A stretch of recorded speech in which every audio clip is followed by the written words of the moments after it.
שלום וברוכים הבאים למדריך שלי. שמי דניאל גולוב, והיום אנחנו נלמד כיצד ליצור פונקציות ב-PHP. אז נתחיל ביצירת פונקציה פשוטה. myfunc.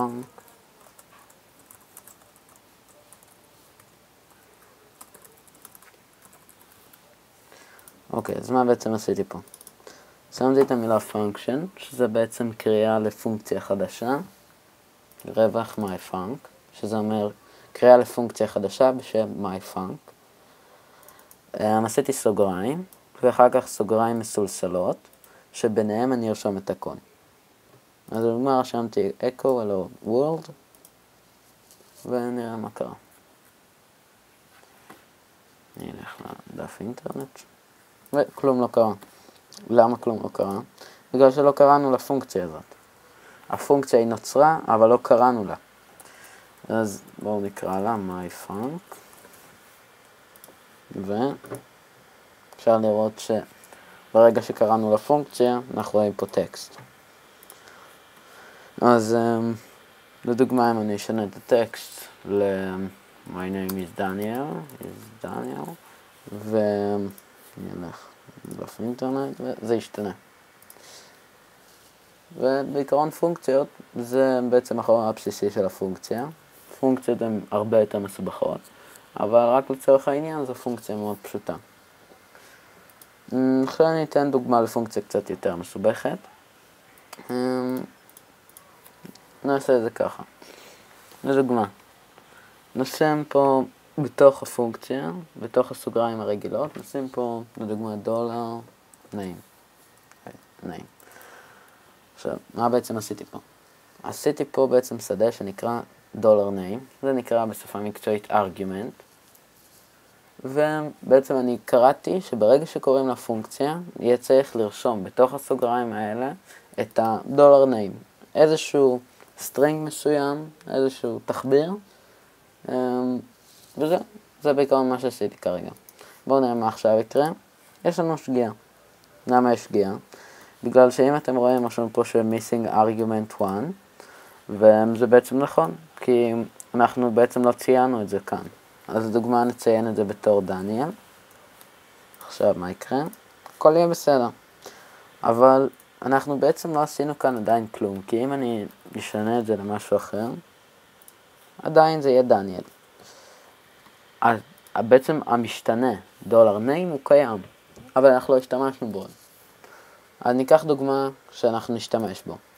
נוריד את המילה דניאל, נשאיר רווח, נקודה $name.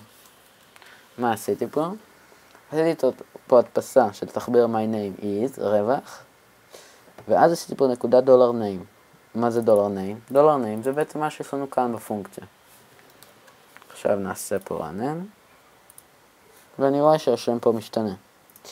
רק בשביל להוכיח שזה נכון, אם אני ארשם לדוגמה חזרה דניאל, זה ישתנה. עכשיו ניקח דוגמה לשני משתנים. נעשה פסיק $age.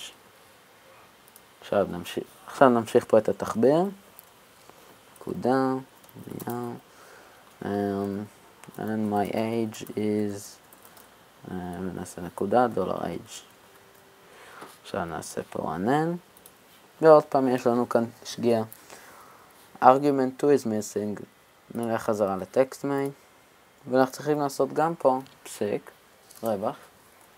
ואנחנו נרשם פה את הגיל. הגיל שלי הוא 14. נשמור. הנה. עכשיו יש לנו כאן my name is Daniel and my age is 40. אז בעצם בצורה הזאת אנחנו יכולים ליצור פונקציות פשוטות מאוד, אבל בהמשך הן יכולות להיות הרבה יותר מסובכות. ובעיקרון ככה יוצרים פונקציה. דבר נוסף זה שאנחנו לא יכולים לקרוא למשתנה $name או $age סתם ככה בדף. זאת אומרת, אם אני אעשה כאן echo $name לדוגמה, $name, נעשה פה רענן, הוא לא ידפיס לי כלום על הדף. לפעמים תהיה גם שגיאה, אבל בעיקרון הוא לא ידפיס לי את זה על הדף. למה הוא לא ידפיס לי את זה על הדף? פשוט מאוד. דולר name שייך רק לפונקציה הזאת, ואנחנו לא יכולים לקרוא לדולר name מבחוץ, רק מה שיש בתוך הסוגריים המסולסלות, זאת אומרת רק הקוד הזה.